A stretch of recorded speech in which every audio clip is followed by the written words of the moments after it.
Good evening friends, नमस्कार। आशा करते हैं आप सभी अच्छे होंगे। As discussed earlier, this is the third lecture of our series for this upcoming examination that is going to be held on 9th March।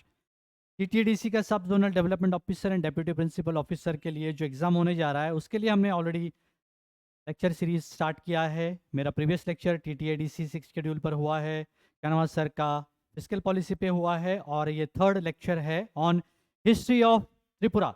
So welcome to this new lecture, third lecture of our series, and again welcome to this interesting topic of history. Friends, understanding history of Tripura, I would say, compared to the history of the contemporary world and the uh, contemporary period, vis-a-vis modern, medieval, and ancient, जितना मज़ा history of Tripura को पढ़ने में मज़ा आता है, मुझे लगता है एक छोटा सा राज्य जो नॉर्थ ईस्ट में है आज बसा हुआ, जिसका इतिहास कई हज़ारों साल पुराना है, ये कतई लोगों को आकलन नहीं होगा इस बात पर, और शायद संदेह भी होगा।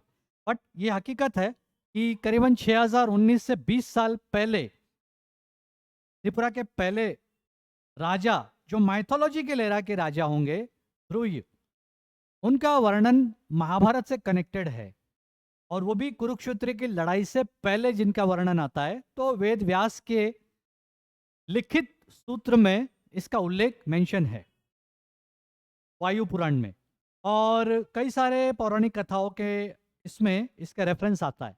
तो दोस्तों, त्रिपुरा के इतिहास को हम समझेंगे 3 कालखंड में।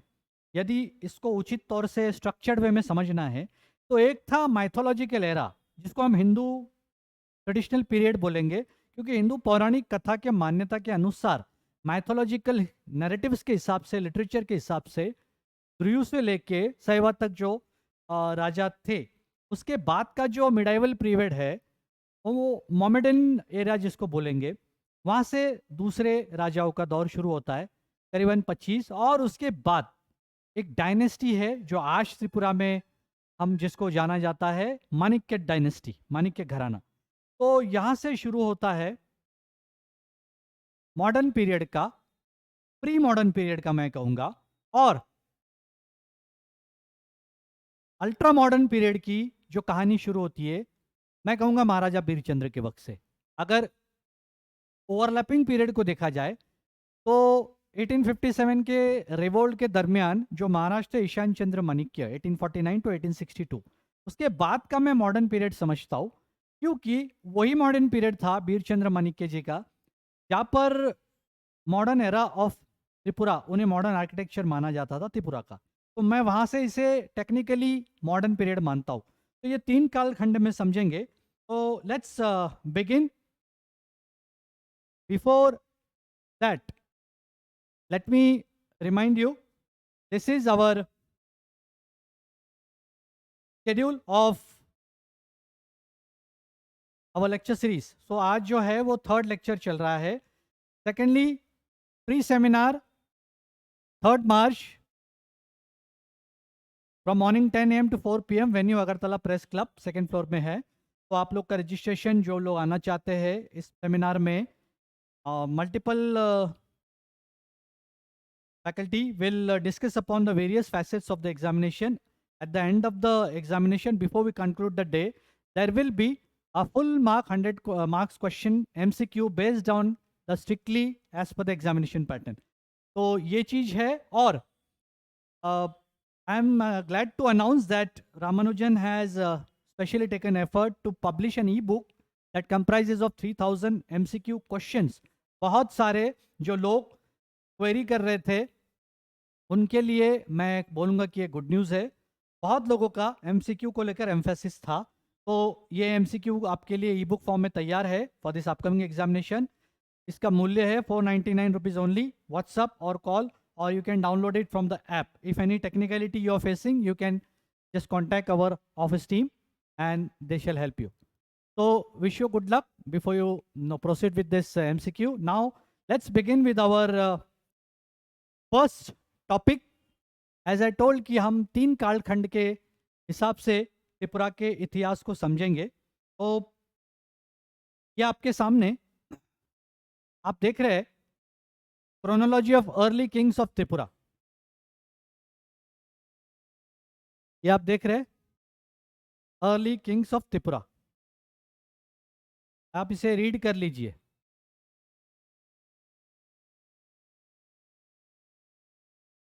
The historicity and chronology of the early kings of Tripura referred to in Rajmala are open to questions. Why? Because there are some technical glitches in the text available in history related to Tripura.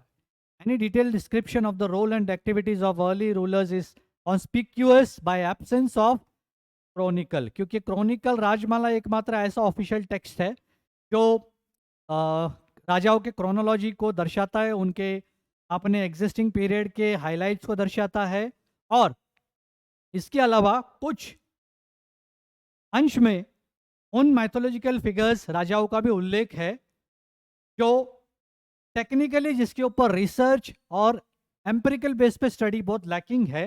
कहीं ना कहीं इसके अंदर एक ambiguity है, but still we have to study since there is a grey area, but still we need to study. तो त्रिपुरा ये जो नाम है, ये एक माइथोलॉजिकल किंग हुए हैं जो ध्रुयु के एंसेस्ट्री से बिलोंग करते हैं। दरअसल ध्रुयु ये जो नाम है king Druhyu first, technically in the entire history of Tripura Druhyu वो पहले राजा है त्रिपुरा के।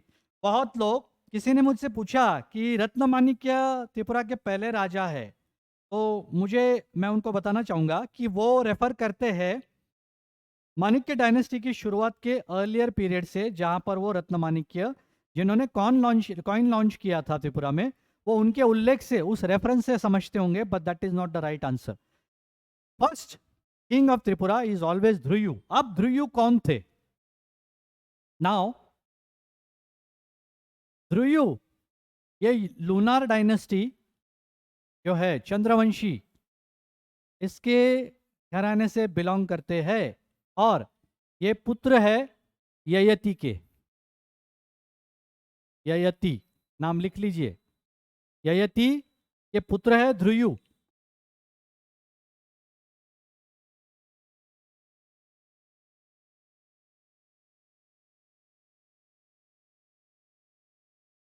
ययति अभी इंटरेस्टिंग बात है, आप इसे बाद में नोट कर लीजिए, मैं जब बोलूंगा स्क्रीनशॉट ले लीजिए। अभी ध्रुयु कौन है? ययति के बेटे, तीसरे बेटे। और ययति जो है नाहुष के पुत्र है। किसके? नाहुष। नाहुष ये भी एक चंद्रवंशीय राजा है जिनका कनेक्शन चंद्रवंश से आता है।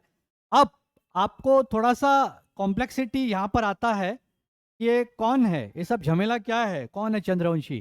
तो याद करिए,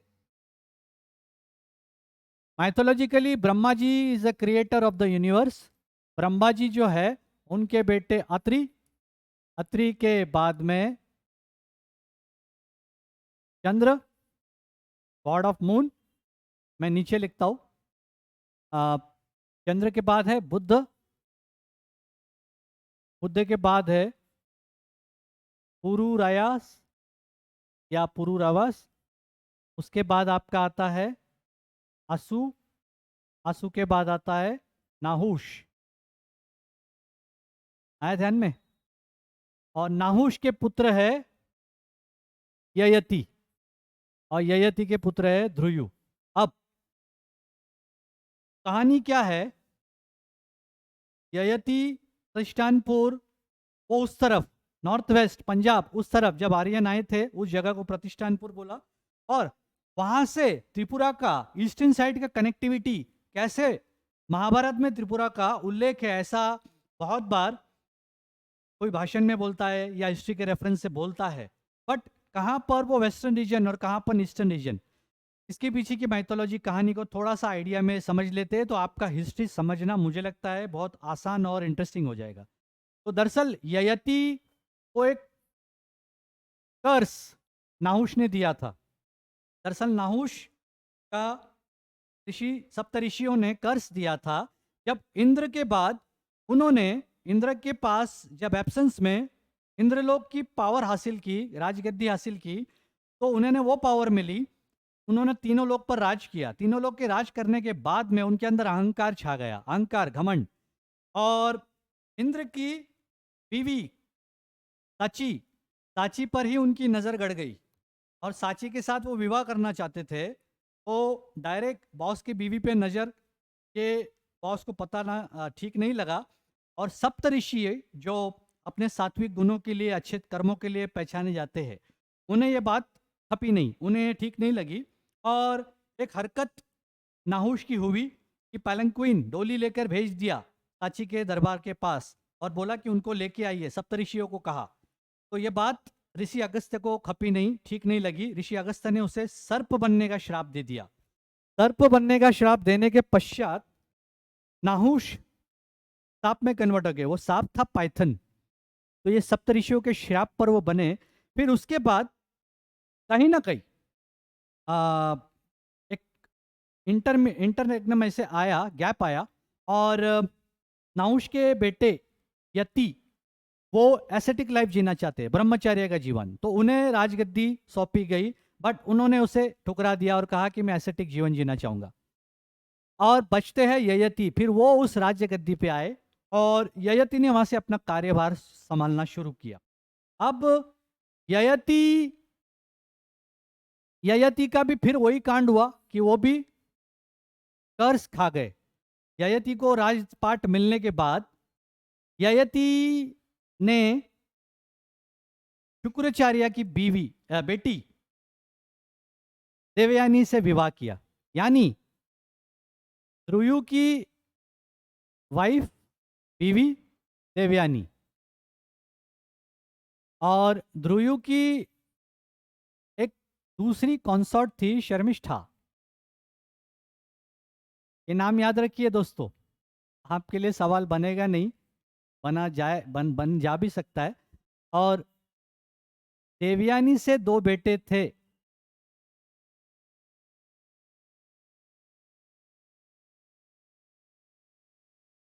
ध्रुयु को यदु तुर्वसु, और उसके बाद आपका आता है पुरु,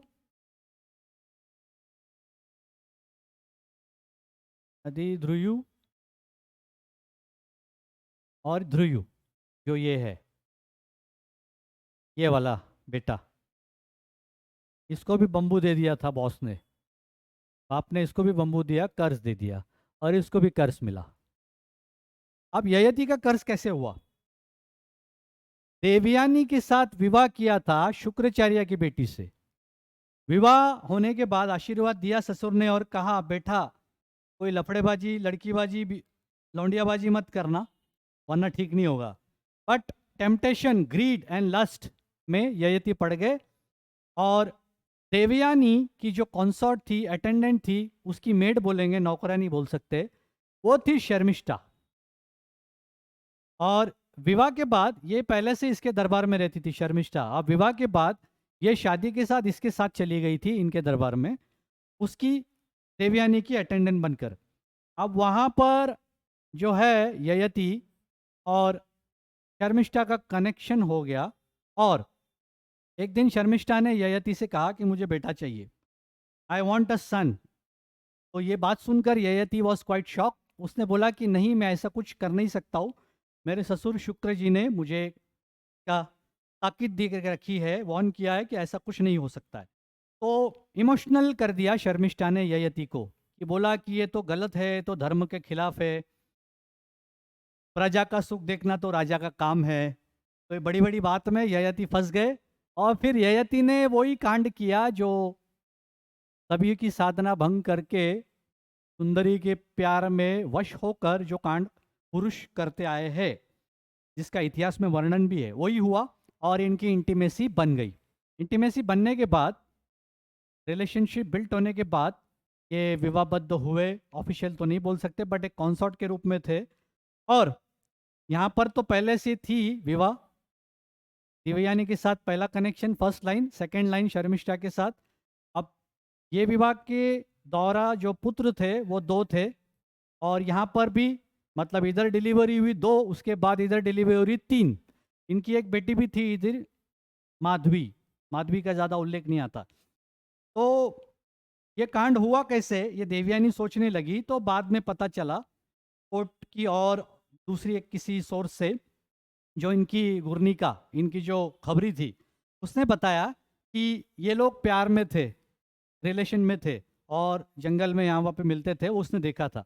तो ये कनेक्शन पकड़ा गया। तो ये बात से बहुत खफा होकर देवयानी ने अपने बाबा शुक्राचार्य को कंप्लेंट किया कि बाबा एमने एमने होइसे ये तो भालो होइसे ना। तो बाबा ने गुस्से में आकर ययति को शाप दिया कि तुम इस वक्त अपने जवानी से मुख जाओगे, आपकी जवानी बर्बाद हो जाएगी और आप बुढ़ापे को जल्द से जल्द हो जाओगे। तो ऑटोमेटिकली वो बूढ़े बन गए। ये कर्ज ययति को शुक्राचार्य ने दिया। बेटी के प्यार में कोई भी बाप इमोशनल हो जाता है और क्रोधित हो जाता है। तो यही कांड हुआ यहाँ पर।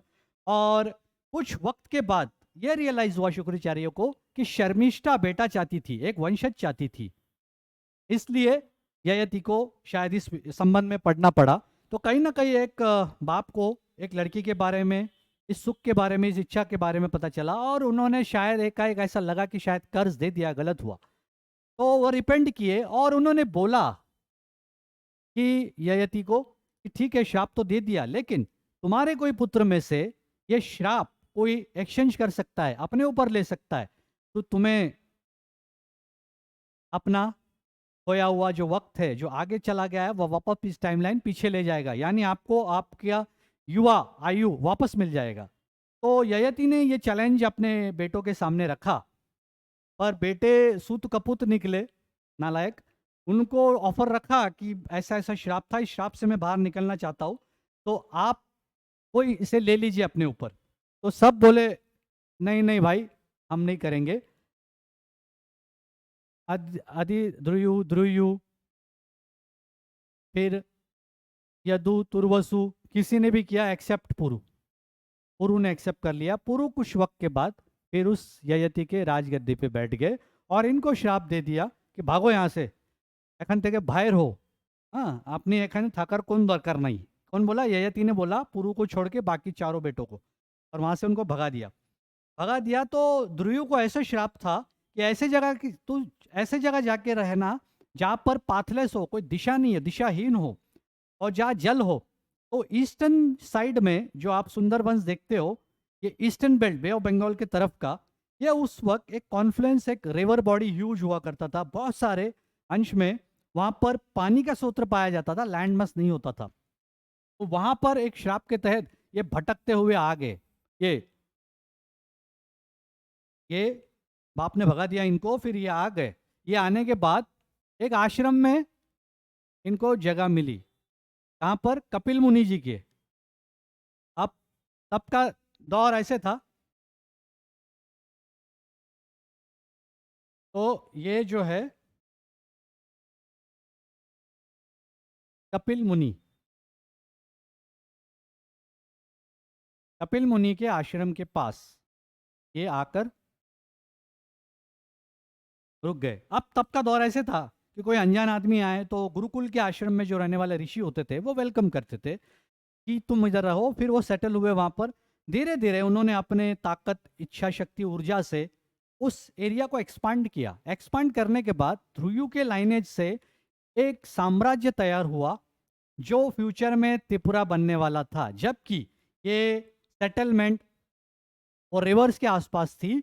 और आगे चल के जो एरिया था जिसको बोलते थे ट्राइबेक, जहाँ 3 रिवर का कॉन्फ्लुएंस था, वहां पर त्रिपुर राजा के दरमियान ये एक धीरे धीरे ये नाम प्रचलित हुआ, त्रिपुरा।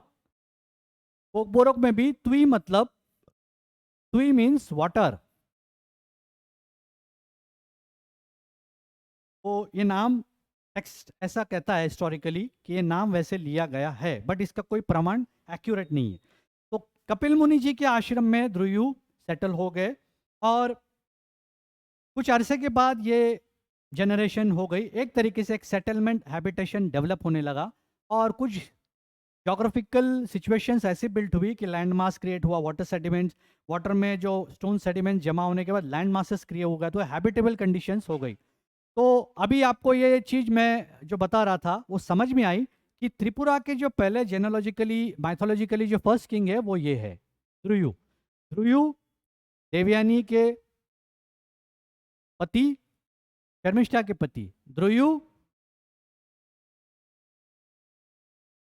ये सॉरी ध्रुयु ययति के बेटे, और ययति की पहली बीवी देवयानी और शर्मिष्ठा, और देवयानी से 2 पुत्र यदु, तुर्वसु, और शर्मिष्ठा से 3 पुरु, आदि ध्रुयु, ध्रुयु ध्रुयु फिर यहाँ पर आए थे कर्ज के तहत, उनको वो वहां पे भगा दिया। यहाँ पर से शुरू होती है त्रिपुरा की एक्चुअल कहानी। ये है ये लाइनेज लूनार डायनेस्टी। अब लूनार डायनेस्टी का कनेक्शन मैंने बता दिया कहाँ से है, तो वहां से, तो चंद्र से कनेक्शन शुरू होता है, अत्रि का कनेक्शन चंद्र से है। अत्रि ब्रह्मा जी के, ब्रह्म ऋषि बोलते हैं उनको, तो ये यहाँ से रखा। और पूरे पृथ्वी किसने बनाई है? ब्रह्मा जी ने, ब्रह्मांड। तो कनेक्शन चंद्रवंशियों का यहाँ से है, और इधर से शुरू होती है आपकी कहानी। Now the most important point two note in judging the authenticity of the genealogy of Tripura's royalty as referred in Rajmala is that they are that the very existence of the rulers from Dhruyu 1 to Kishangpa 136 is in question। मतलब यहाँ पे जो मैं बात बता रहा था कि बहुत सारे मैथोलॉजिकल स्क्रिप्चर्स है, टेक्स्ट है, बट जिसकी ऑथेंटिसिटी को अब भी कोरोबोरेट एक्यूरेट तरीके से नहीं किया गया। There is a lacking of precision in the historical codification. तो ये चीज आपको समझ गया। तो whatever we have been talking right now is based on the mythological scriptures available, Vayu Puran, मत्स्य पुराण, भागवत पुराण और स्कंद पुराण, ये सब से रेफरेंसेस से माइथोलॉजिकल टेक्स्ट का जो रेफरेंस है लिया जाता है। It's not written by something L Basham और Bipin Chandra Pal, not like that. तो ये चीज समझ गया है। Will move to another slide.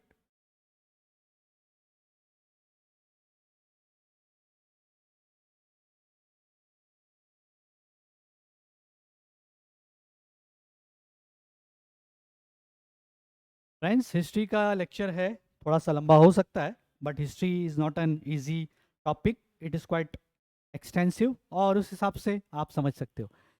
Chronology of the early kings of Tripura. तो ये था हमने जो अभी तक का जो फ्लो देखा। होप आपको समझ में आया कि इनिशियल माइथोलॉजिकल पीरियड का कनेक्शन महाभारत, हस्तिनापुर, जहाँ कुरुक्षेत्र हुआ, वहां से त्रिपुरा का कनेक्शन कैसे था। कोई तरीके से कनेक्शन नहीं था, बट कनेक्शन ध्रुयु का ययति से है, यहाँ से जेनोलॉजी स्टार्ट होती है। और ह्यूनसेंग का रेफरेंस ऐसा है कि उन्होंने कहा था कि when he came he saw the land mass, but actually in the different text it is referred कि ये जो ट्राइबिक एरिया है ये it was a water body, most of the part was submerged, ये रहने लायक नहीं था। तो बाद में ये सेडिमेंट से ये लैंड फॉर्मेशन हुआ है। तो इसका मतलब वो जो ध्रुयु का जो ओरिजिनल ये जो था सेटलमेंट था ट्राइबेक, it was around the confluence of river. तो ये जो है वाटर बॉडी के आसपास settlement of Tripura began, sprang up. तो ये चीज आप समझ लीजिए। ये ह्यूनसेंग का पीरियड यहाँ पर है। ये पीरियड है जो इधर आए थे, कामरूप किंगडम ऑफ असम। हालांकि असम और बंगाल का नाम ये भी पता नहीं था, उससे पहले से त्रिपुरा किंगडम एग्जिस्टेंस में था एज पर भागवत पुराण, क्योंकि ध्रुयु का एग्जिस्टेंस कुरुक्षेत्र की लड़ाई के पहले वेद व्यास ने वर्णन किया हुआ है वायु पुराण में। तो आप समझ सकते हैं कि त्रिपुरा का इतिहास कहाँ से शुरू होता है। तो जो इतिहास त्रिपुरा का कई किसी कारण से नहीं समझ पाए, तो आप समझ लीजिए कि 6020 साल पहले का ये रेफरेंस है, हम बोल सकते हैं। ये माइथोलॉजिकल किंग्स है आपके सामने। ये ध्रुयु, यहाँ से शुरू होती है कहानी माइथोलॉजिकल किंग्स की। ये देखिए, ये फर्स्ट किंग माइथोलॉजिकली, ठीक है। के बाद हम आते हैं ये बाबरू, सेतु और अदबन, ये सारे हैं, आपको पता है, आपके नोट्स में भी है, गूगल पे भी बहुत सारे हैं। ये माइथोलॉजिकल कालखंड की मैं बात कर रहा हूँ।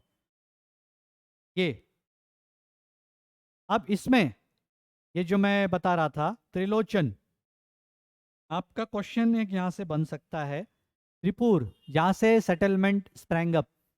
ट्राइबेक का जो एरिया है, कॉन्फ्लुएंस ऑफ रिवर, ट्राइबेक बोलते थे। अब त्रिपुरा को इससे पहले कुछ बोलते थे किरत, किरत देश। त्रिलोचन, आरची पूजा में बहुत लोग गए होंगे, चतुर्दश देवता टेम्पल, इनके टाइम पर निर्माण होने का इतिहास का रिकॉर्ड है, चतुर्दश टेम्पल। और इंटरेस्टिंग बात है, त्रिपुर ये थोड़े से, ये राजा का एक नेगेटिव ये है कि नरसंहारी बोल सकते हैं, या ऑप्रेसिव इन नेचर। उसने कई लोगों को वर्शिप करने से रोका, प्रोहिबिट किया, ये मंदिर नहीं जाना, ये पूजा नहीं करना, दादागिरी किया, दमन किया।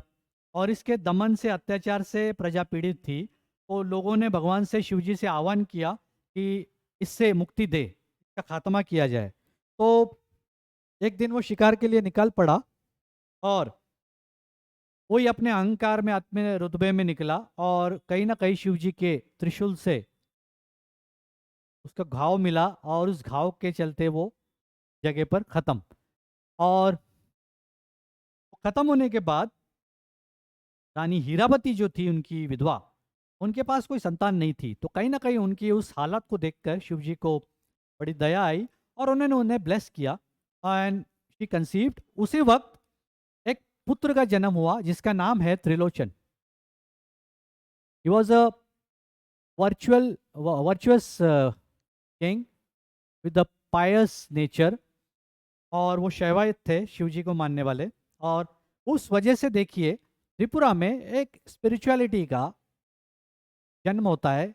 ये पीरियड का, गोल्डन पीरियड की शुरुआत होती है त्रिपुरा की, त्रिलोचन के वक्त से, राजा त्रिलोचन। तो ये चीज आपके समझ में आ रहा है, ये चीज आ सकता है। त्रिपुर से नाम लिया गया है। त्रिलोचन जो है, यहाँ से एक सवाल बनता है, चतुर्दश देवता टेम्पल किसके वक्त बनाया था, वो ये है। बाकी ये सब नाम आप नहीं याद रखेंगे, कोई फर्क नहीं पड़ता है, नॉट टू वरी। लेकिन जो जो इम्पोर्टेंट है, मैं आपको बीच बीच में बता दूंगा कि वो कौन सा इंपॉर्टेंट एरिया है। ये भी माइथोलॉजी है। ये सारे में जो नाम लिख के रखे, just to have an look कि माइथोलॉजिकल पीरियड आपका है। धर्ममाणिक्य रत्नफा, रत्नफा, यहाँ से एक आपका सवाल बनता है। First king to start a coin, रत्नमाणिक्य।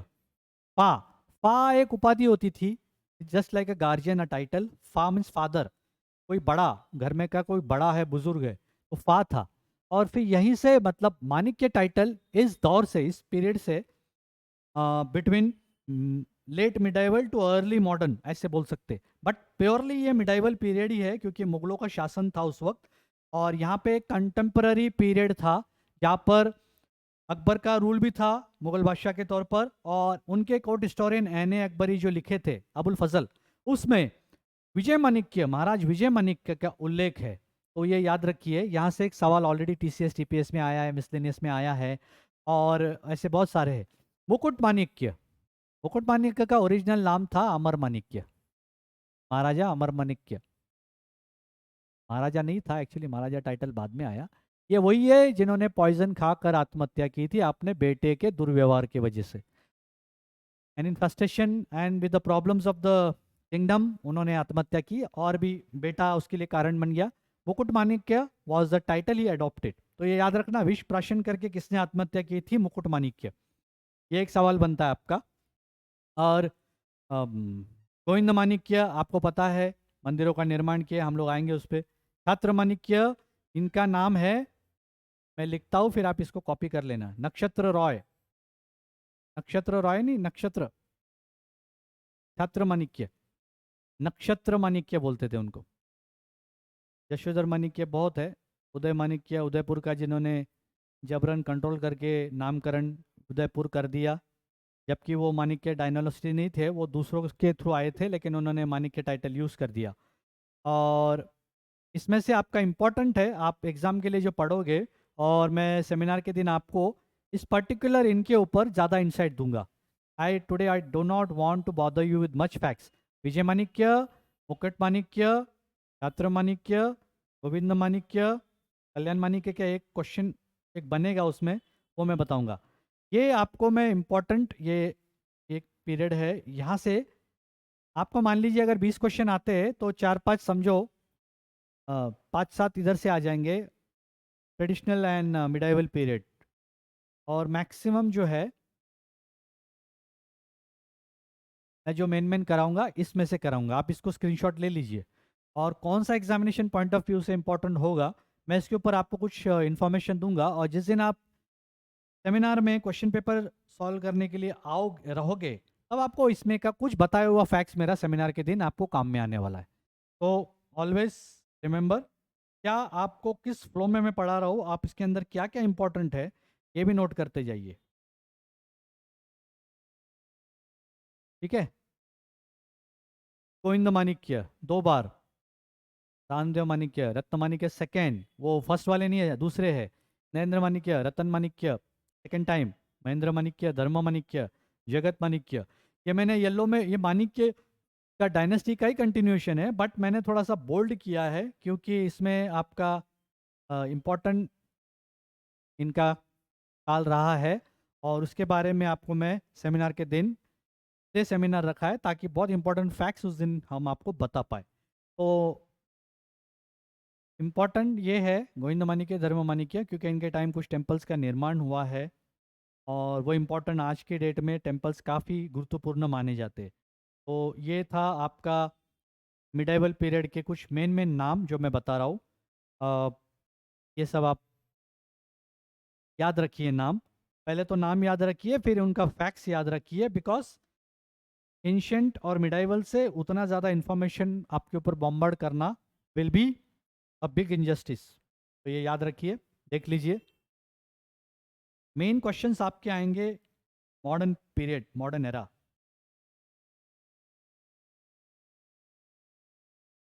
ये जो है ना, कृष्ण किशोर माणिक्य, ईशान चंद्र माणिक्य, ये जो है ना, ये आपका चंक ऑफ द क्वेश्चंस यहाँ से आते हैं। कृष्ण किशोर माणिक्य, ईशान चंद्र माणिक्य, बीर चंद्र माणिक्य, राधा किशोर माणिक्य, बीरेंद्र किशोर माणिक्य बहादुर, बीर विक्रम किशोर माणिक्य, किरीट विक्रम किशोर माणिक्य। ये आप देखिए 1857 के वक्त, रिवोल्ट के वक्त, भारत में जो 1857 का बंड हुआ था, उस वक्त त्रिपुरा में महाराजा कौन थे, ये सवाल बहुत फेवरेट है एग्जामिनरों का। तो आप ये याद रखिए, ये 57 में थे क्योंकि महाराज ईशान चंद्र 1862 में देहांत हुआ, उस हिसाब से ये क्वेश्चन आता है, आप याद रखिए। और उसके बाद आपका एक्चुअल मॉडर्न पीरियड जो है वो यहाँ से शुरू होता है, modern period of Tripura. Modern Tripura यहाँ से शुरू होता है टेक्निकली, क्योंकि इनको उपाधि दी गई है विक्रमादित्य ऑफ त्रिपुरा, और विक्रमादित्य ऑफ त्रिपुरा, और actual architect of Tripura will be Bir Chandra Manik. तो ये चीज आप ध्यान में रखिए, इनके ऊपर से मोस्ट ऑफ द क्वेश्चंस आते हैं।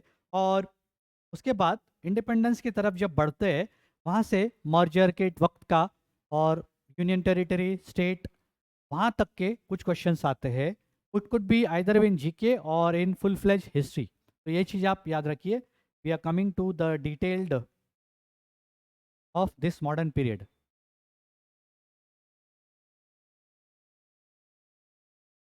एक सैंपल आपको जो ट्रेडिशनली जो क्वेश्चंस लिए थे, इसका देखिए आप। Ancient times Tripura was known as, मैंने कुछ बात करते करते बताया भी था, त्रिपुरा को क्या जाना जाता है, किस नाम से जाना जाता है। हाँ, तो ये है आपका कीरत देश। कीरत देश के ऊपर मैं एक छोटा वीडियो बनाऊंगा, प्रॉब्ली टाइम मिले तो एग्जाम से पहले, या नॉट इम्पोर्टेंट बट इंटरेस्टिंग है कि कीरत देश क्यों बोला जाता था। तो ये एक क्वेश्चन आता है, in ancient times Tripura was known as Kirat देश।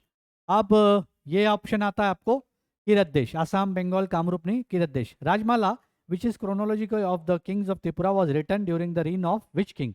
इन्होंने धर्ममाणिक्य के वक्त लिखी गई थी। और इसका बाद में जो इसका ओरिजिनल फॉर्म जो था संस्कृत था, ये ओरिजिनल कोलोमा स्क्रिप्ट, जो कोकबोरोक स्क्रिप्ट है कोलोमा, उसमें से लिखा गया था। और दो लोग थे जिसमें लिखा था शुक्रेश्वर और बानेश्वर, ये याद रखना, इसका वो दूसरे तरीके से क्वेश्चन आ सकता है। और थर्ड आता है त्रिपुरा ऑफ द एरा 590। ये त्रिपुरा का एक स्पेशल एरा है जो टेक्निकली सितंबर 1835 का समथिंग है, 1 सितंबर यहाँ से कोइंसाइड होता है। मैं आपको इसका फैक्ट्स दूंगा ऑन सेमिनार डे। आप जस्ट एक एग्जांपल आपको दिया है कि एमसीक्यू किस तरीके से बन सकते हैं।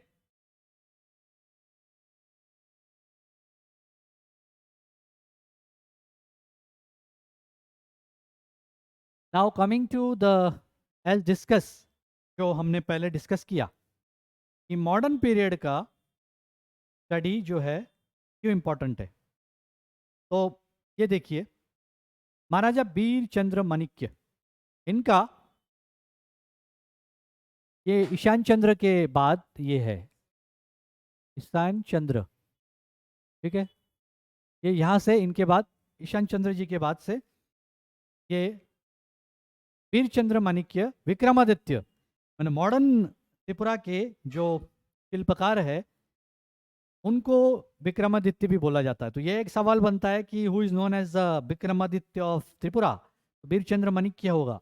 1870 में ये एसेंड हुए राजगद्दी पे।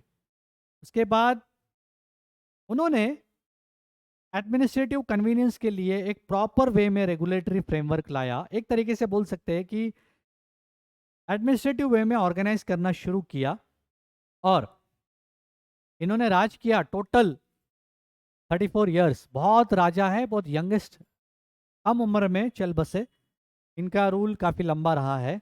इन्होंने क्रिएट किया जुडिशियल डिपार्टमेंट, इन्होंने हिल कोर्ट, हिल तिप्रा कोर्ट को एबॉलिश किया, जो लोकल जो पहाड़ी अदालत बोलते थे ना, वो इन्होंने एबॉलिश किया। इन्होंने खास अपील अदालत जो है एस्टेब्लिश किया। खास बोले तो ये रॉयल काउंसिल, जो रॉयल काउंसिल है उनके अंतर्गत आने वाली अपील वाली अदालत हुआ करती थी। और खुद राजाओं को जब अपील करना पड़ता था तो वो रॉयल जो है ना ब्रिटिश काउंसिल में अपील करते थे। तो ये खास अपील उनके लिए होती थी, ये यहाँ के जो लोग होते थे सब्जेक्ट्स, उनके लिए एक स्पेशल कोर्ट बनाया जाता था। एडमिनिस्ट्रेटिव काउंसिल, बजट, ये देखिए बहुत इंपॉर्टेंट है। बजट सिस्टम एक मॉडर्न, आज के देश में हर साल बजट आता है, तो महाराजा बीरचंद्र के बाद एक बजट का प्रोविजन, बजट का चीज, एक डॉक्यूमेंट लाया गया था। This is something important. Divided Tripura into north, middle and south, तीन दिशा में, तीन डिविजन्स में इसका विभाजन किया गया था। यही महाराज के वक्त 1963 का जमातिया रिवोल्ट हुआ था, जो बहुत ही black spot in the history of modern Tripura, I would say. Bloody turbulent place था वो, एक हिंसा, एक सिंपल चीज के वजह से ये हुई थी अपराइजिंग। इस अपराइजिंग के ऊपर हम बाद में बात करेंगे। ये लीडर थे Parikshit Jamatia, will come to it later. और ये डिफेक्टो किंग बने, क्योंकि डिफेक्टो किंग इसलिए क्योंकि इनको आउट करने के लिए इनके अगेंस्ट एक केस फाइल की गई थी लंदन में, यूके, ब्रिटिश एरिया में, ब्रिटेन में।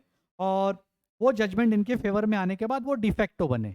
तो ये चीज़ आप देख लीजिए, इसको आप गो थ्रू करिए, इसका स्क्रीनशॉट ले लीजिए, what ever you feel better. इन्हीं के टाइम पे first political agent of Tripura was appointed. ये यहाँ पर मैं टिक कर रहा हूँ, ए बी पावर, उमाकांत दास। इन्हीं के टाइम पे उमाकांत एकेडमी का नामकरण उमाकांत हुआ था, Agartala girls, Agartala government high school. वो बाद में 1904 में उमाकांत एकेडमी बनी, उससे पहले वो थी Agartala government high school. Umakanta Das का एक मंत्री का दर्जा था, बाद में उनको असिस्टेंट पॉलिटिकल एजेंट बनाया, मतलब first Tripura person to become assistant British, ये पॉलिटिकल, ब्रिटिश टाइम पे assistant political, he was not a British, best of the people were British in origin. Jadu Bhatt जो सिंगर था इनके ही कोर्ट में था। और तानराज टाइटल जादू भट्ट को इन्होंने दिया था, याद रखना, who was given the title of Tanraj. Jadu Bhatta किसने दिया था? महाराजा बीरचंद्र ने। फर्स्ट टाइम इनका संपर्क हुआ था महाराजा बीरचंद्र के वक्त रविंद्रनाथ टैगोर का पहला संपर्क। एक सवाल आता है, where Maharaja Birchandra met Rabindranath Tagore for the first time? वो कुर्सियोंग में मिले थे, ये याद रखना। स्लेवरी को इन्होंने एबॉलिश किया 1879 में। ये डेट्स आपको थोड़ा सा इम्पॉर्टेंट है, ये याद रखना बेहद ज़रूरी है। आप इसका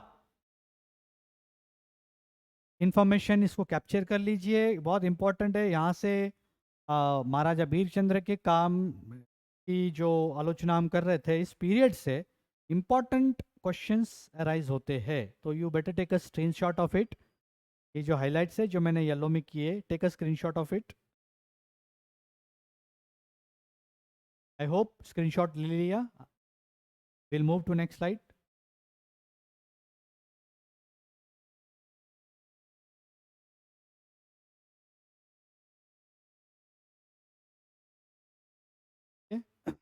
के बाद इनके और कुछ अचीवमेंट्स है।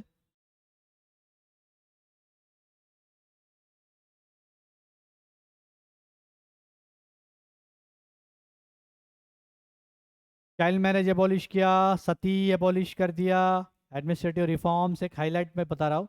इन प्रिंसेस स्टेट इन्होंने लाया, फर्स्ट पोस्ट ऑफिस लाया अगरतला में। भानुमति, राजेश्वरी एंड मनमोहिनी ये इनकी बीवियाँ थी। मनमोहिनी इनके मृत्यु के पश्चात यहाँ विवाह हुआ। Rabindranath as a poet, Bhagya Hriday based on his wife Bhanumati. Actually Maharaj Virchandra अपनी बीवी पत्नी भानुमति, क्वीन भानुमति के मृत्यु के पश्चात बहुत गमगीन हो गए थे, बहुत सैड हो गए थे। तो रविंद्रनाथ जी ने भाग्य हृदय जो लिखा है, उनकी क्वीन जो उनकी वाइफ थी क्वीन भानुमति, उनके जीवन के कुछ पटल को दर्शाते हुए उसमें एक तरीके का ट्रिब्यूट या बोल सकते हैं कि ओब्यूचरी हो सकती है महाराज के लिए। तो ये इम्पोर्टेंट है, आप इसको याद रखिए। भाग्य हृदय किसने लिखा था? रविंद्रनाथ टैगोर जी ने। उसमें महाराजा बीरचंद्र मानिके की पत्नी भानुमति के मृत्यु के पश्चात महाराज काफ़ी गमगीन हुए, उसके बाद ये लिखा गया था, उसमें उल्लेख है उनका। अकाल कुसुम महाराज की पोएटिक स्किल जो थी वो काफ़ी थी। अकाल कुसुम उनकी एक ये पोइट्री है। और जादू भट्ट उनके कोर्ट में मैंने बता दिया। मल्टीपल लैंग्वेजेस उनको आती थी, और फोटोग्राफर भी थे, म्यूजिशियन भी थे, वैष्णव लिटरेचर के बहुत बड़े पैशनेट रीडर थे, was a well read person. तो ये आप चीज़ को नोट कर लीजिए, ये महाराजा बीरचंद्र के जुड़ी हुई है।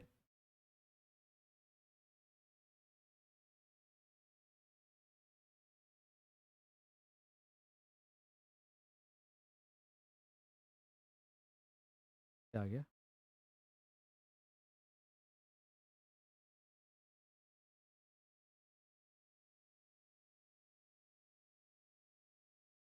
फिर महाराजा बीरचंद्र के बाद आते हैं ईशान चंद्र माणिक्य, बीरचंद्र माणिक्य। उसके बाद आते हैं राधा किशोर माणिक्य। राधा किशोर माणिक्य जी का जो कालखंड है वो ये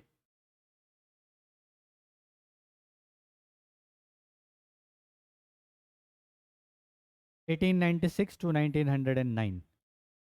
अब यहाँ पर भी इम्पोर्टेंट चीज़ें महाराज राधा किशोर माणिक्य के टाइम जो हाइलाइट्स हुए हैं वो हुए थे।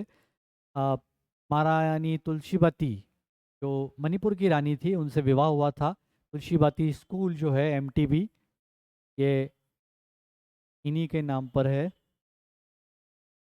स्टेट गैजेट 1903 में राधा किशोर जी के वक्त हुआ था। जगन्नाथ मंदिर शकुंतला रोड पर जो है, अगरतला प्रेस क्लब जहाँ सेमिनार में आओगे वहाँ से 100 मीटर्स आगे, ये टेम्पल भी राधा किशोर माणिक्य जी के वक्त बना था। इनका एक सूडो नेम था, जो उनका असली नाम नहीं था, बृंदा। RKI इंस्टीट्यूट कैलाशहर में, ऊनकोटी डिस्ट्रिक्ट में, ये उनके वक्त था। अरुंधति नगर जो अरुंधति देवी जो है इनकी क्वीन थी। और इन्होंने फॉरेस्ट रिजर्व किया था, प्रोटेक्टेड एरिया में। टी मैं बताऊंगा 1916 में किया था। स्टेट बैंक का निर्माण हुआ था जब ये महाराज थे। बैंकिंग सेक्टर, सेरिकल्चर को प्रमोट करने के लिए इन्होंने ट्रेनिंग के लिए ऑफिशियल्स को भेजा था 1916, ये यहाँ पर है। चीफ सेक्रेटरी, अभी के चीफ सेक्रेटरी है जेके सिन्हा जी, त्रिपुरा के। तो ऐसी एक पोस्ट इनके वक्त क्रिएट हुई थी। तो सिविल सर्विस तो उससे पहले हुई थी, बट चीफ सेक्रेटरी की पोस्ट त्रिपुरा में 1917 को हुई थी। वैशाख मेला का आयोजन महाराज के वक्त हुआ था, प्रथम वैशाख के दिन। और एक्चुअली ये पहले आना चाहिए था, ये एसएनडी जो उनका डेट है ये शुरू में आना चाहिए, बट बाय मिस्टेक वो नीचे चला गया। तो ये राधा किशोर जी के टाइम के हाइलाइट्स है। और उज्जैन पैलेस, एक क्वेश्चन बनता है, हु बिल्ट उज्जैन पैलेस, और कब इसका निर्माण पूरा हुआ था? 1901 में। किस कंपनी ने किया था? Martin and burn company. मैं इसे नोट कर लीजिए, ये इसलिए लिख रहा हूँ कि इस पे क्वेश्चन आता है। और यहाँ लेकिन आप इसको सवाल आता है, आएगा पॉसिबल, तो आपके लिए हो जाएगी, आएगा।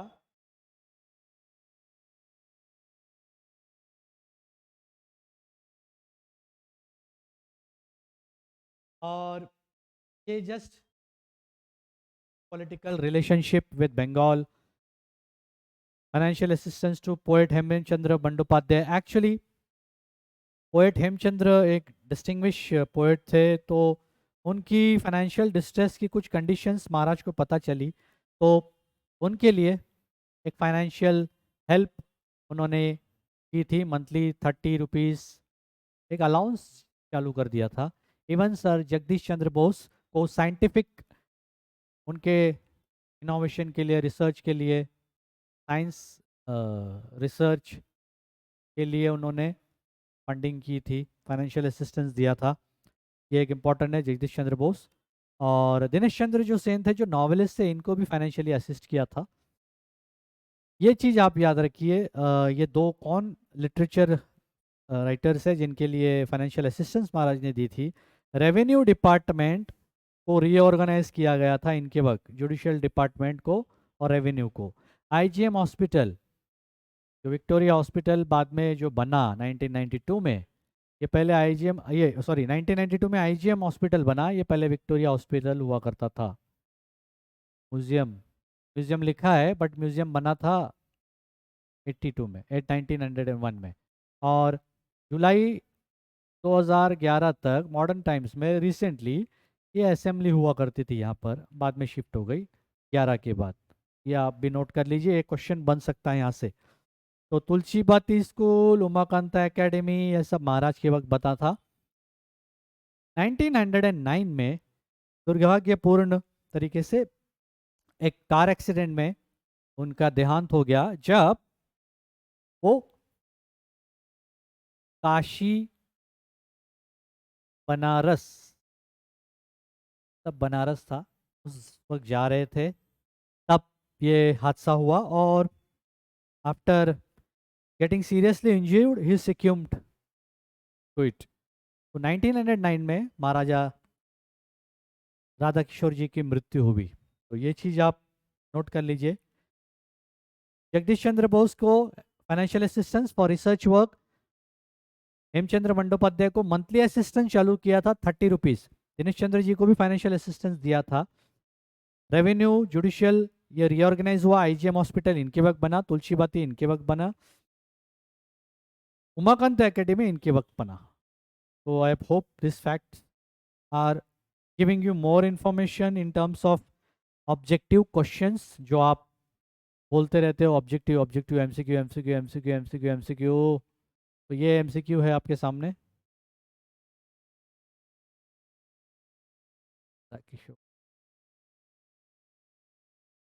शॉर्ट अभी आप देख लीजिए।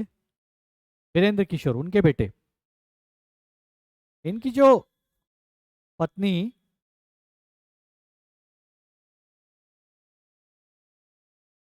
अरुंधति देवी, 1909 महाराज के राधा किशोर जी के देहांत के बाद उनका ये हुआ एसेंडेंसी, एक आर्टिस्ट थे, कुंजवन पैलेस इन्होंने बनवाया था। लक्ष्मी नारायण टेम्पल, दुर्गाबाड़ी इनके वक्त में निर्माण हुआ। सेरिकल्चर को इन्होंने बहुत प्रमोट किया, टी इंडस्ट्री को बहुत आगे ले गए। करीबन 40 टी एस्टेट्स गार्डन्स इनके वक्त आए थे। Forest was bought under government revenue collection system, मतलब फॉरेस्ट के रेवेन्यू सिस्टम को रेगुलेट करके वहाँ से रेवेन्यू होते थे फॉरेस्ट वुड गुड्स के, फॉरेस्ट रिसोर्सेज के जरिए वो उन्होंने लाया। इन्होंने राज्य में स्टेट काउंसिल बनाई थी 1915 में, एग्जीक्यूटिव काउंसिल बनाई 1918 में, स्टेट सिविल सर्विस 1915 में स्टार्ट हुआ, और 17 में मैंने बताया था चीफ सेक्रेटरी के पोस्ट बनाई थी। Privy council established in this time. ये इनके मेजर हाइलाइट्स है इनके। हालांकि बहुत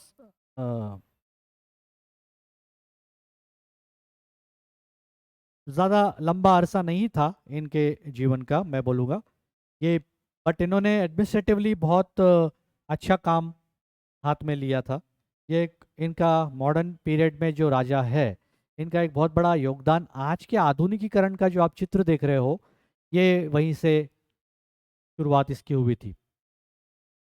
आते हैं महाराजा वीर विक्रम के ऊपर। महाराजा वीर विक्रम एक लेटेस्ट मॉडर्न त्रिपुरा के आज भी एक बड़े पैमाने पे शिल्पकार है, क्योंकि आज जो वैभव आप देख रहे हो, ये वैभव का कंटिन्यूएशन उनके वक्त चलता रहा और बहुत आगे भी बढ़ा।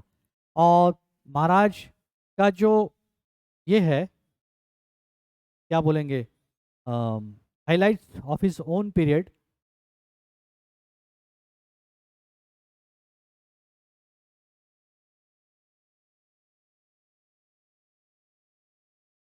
ये है, ये देख लीजिए, ये उनके टाइम का जो जो हाइलाइट्स है। इनकी वाइफ का नाम कीर्तिमणि देवी कंचन प्रभा देवी, कंचन प्रभा देवी जिनके हाथों मर्जर एग्रीमेंट साइन हुआ था। और महाराज एसेंडेंट हुए थ्रोन पर 1928, ये असेंडेड थ्रोन ऑन 1928, और एक वेस्टर्न इन्फ्लुएंस से काफ़ी प्रभावित थे। यानी कि जो आधुनिक कंटेम्पोररी वर्ल्ड था, मॉडर्न स्पेशली जो यूरोपियन कंट्रीज थे, इनके जो प्रस्थापित विश्व लीडर्स जो थे उस वक्त के, इनके France, Italy, Germany, UK, USA, in western countries से वो महाराज काफ़ी प्रभावित थे। और उन्होंने वेस्टर्न जो जो ये था, ओह ये सॉरी, ये 1923, 23, 23 में, सॉरी ये 28 नहीं 23, वेस्टर्न कल्चर से काफ़ी प्रभावित थे। ब्रिटिश पॉलिटिकल एजेंट जब त्रिपुरा में ज्योतिष चंद्र सेन थे इनके वक्त, इससे पहले एक नॉन ब्रिटिश जो पॉलिटिकल एजेंट थे वो Umakanta Das, first person from Tripura to become assistant political agent. Buddha temple, Venuvan Vihar, दो नीरमहल, उमा माहेश्वरी टेम्पल। 1921 में स्टेट बैंक इन त्रिपुरा में आई थी, first ever municipality type administration in Tripura, मतलब urban urban urban local self government, ये इनके वक्त में आई थी। Universal primary education Vidyapattan scheme किसने लाई थी, ये क्वेश्चन आएगा, आया है बहुत बार। विद्यापटन स्कीम महाराजा वीर कृष्ण के वीर विक्रम के टाइम पे आई थी।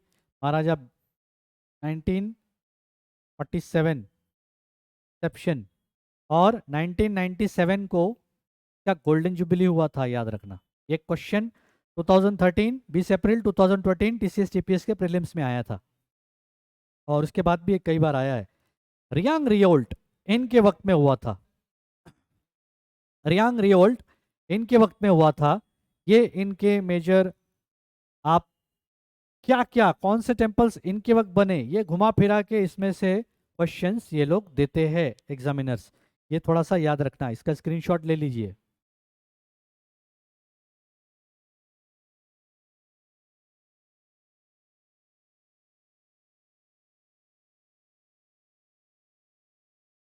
अब इन्हीं के वक्त में त्रिपुरा को मर्ज करने का यूनियन ऑफ इंडिया से जो ऐतिहासिक जो डेवलपमेंट स्टार्ट हुआ वो यहीं से हुआ है। और महाराज जो थे ये आखिरी इंडिपेंडेंस प्री इंडिपेंडेंस एरिया के आखिरी महाराजा के रूप में हम जिन्हें देख सकते हैं। पोस्ट इंडिपेंडेंस और भी रहे महाराजा किरीट विक्रम, डाइड ऑन 17 मई 1947। और इसके बाद में रीजेंसी काउंसिल बनी थी। एक मिनट मैं लिखता हूँ, आप इसको नोट कर लीजिए। रीजेंसी काउंसिल बनी थी जो प्रेसिडेंट जिसके थे महारानी कंचन प्रभा देवी, फिर वीरेंद्र किशोर और बीबी बीबी देव बर्मन, एसवी मुखर्जी, ये 3 और 2 नॉन ऑफिशियल्स मेंबर थे इसके अंदर जो गवर्नमेंट ने अपॉइंट किए थे। ये 5 लोग कैसे एक रीजेंसी काउंसिल बनी थी to handle full fledge government, not feudal system. तो ये यूनियन का डायरेक्शंस था। तो उस वजह से ये रीजन काउंसिल बनी थी टेम्पररी फेज के लिए। उसके बाद ये भी एबॉलिश हो गई और भारत सरकार ने इसका कंट्रोल ले लिया। महाराज का जो ये था एक्सटेंसिवली इन्होंने ट्रैवल किया बहुत देश। बेनिटो मुसोलिनी से मिले इटाली में, हिटलर से मिले, यूएस के वो कौन है प्रेसिडेंट उनसे मिले, Franklin Roosevelt the most finest American president, और दिग्गज Benito Mussolini, Franklin Roosevelt, Europe भी गए, अमेरिका भी गए। और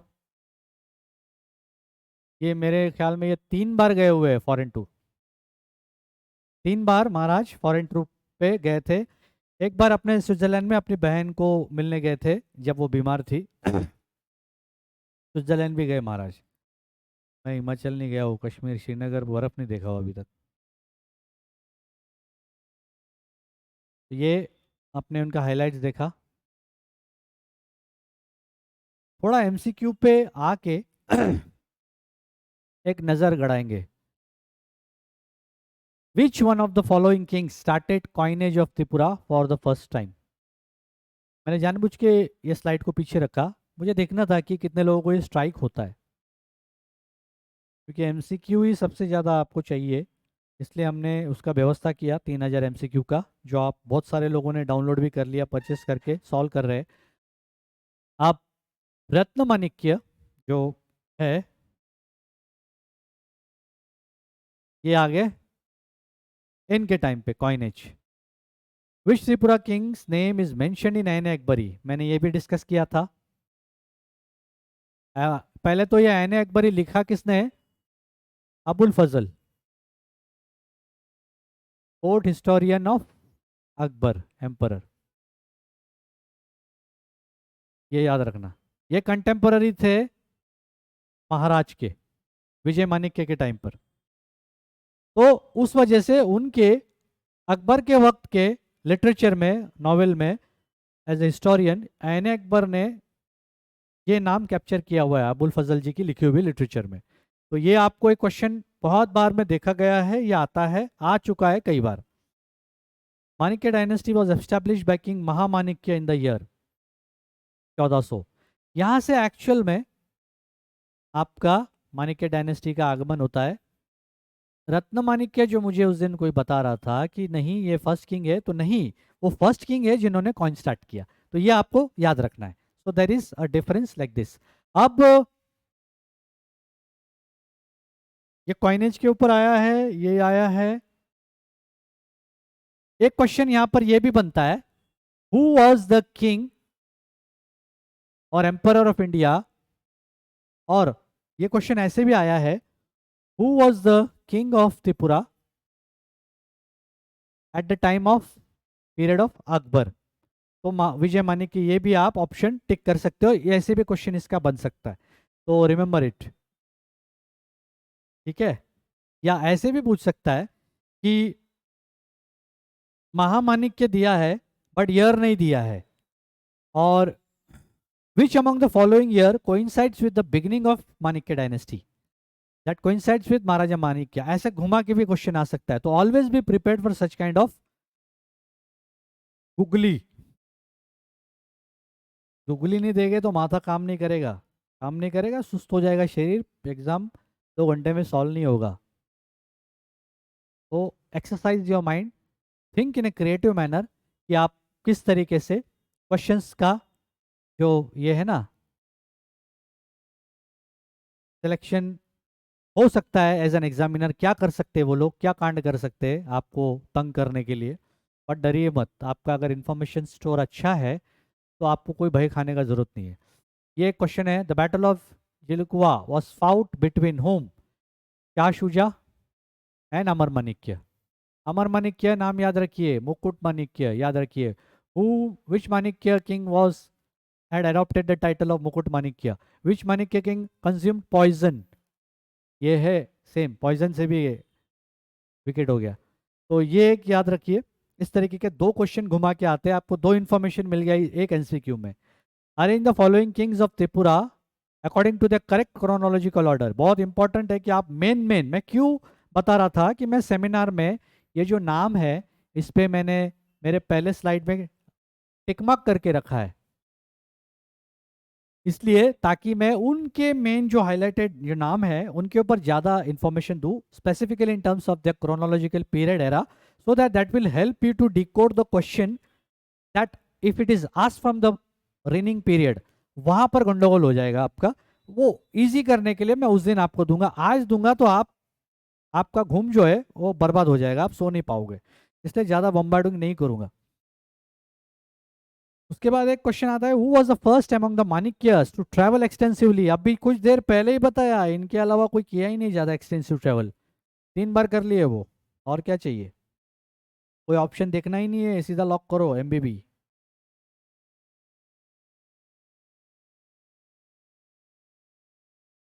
भूख लगा होगा शायद बहुत लोगों को। Oh, now the literature part. The famous drama Mukut written by Rabindranath Tagore was dedicated to which ruler of माणिक्य।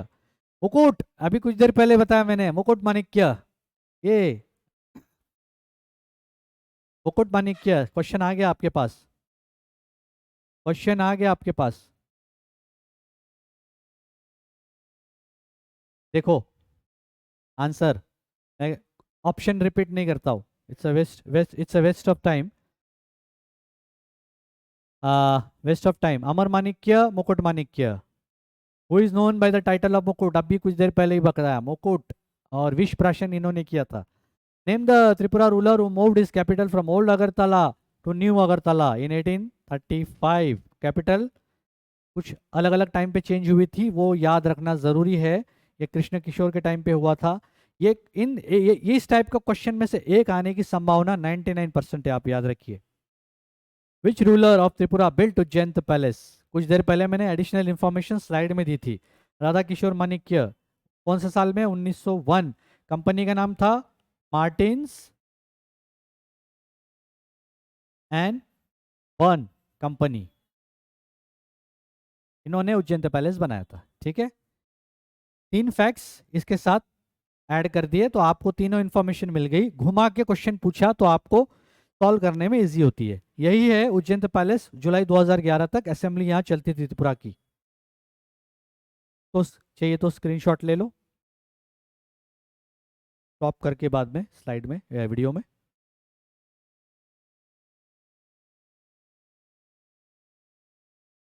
दूसरा क्वेश्चन, हाँ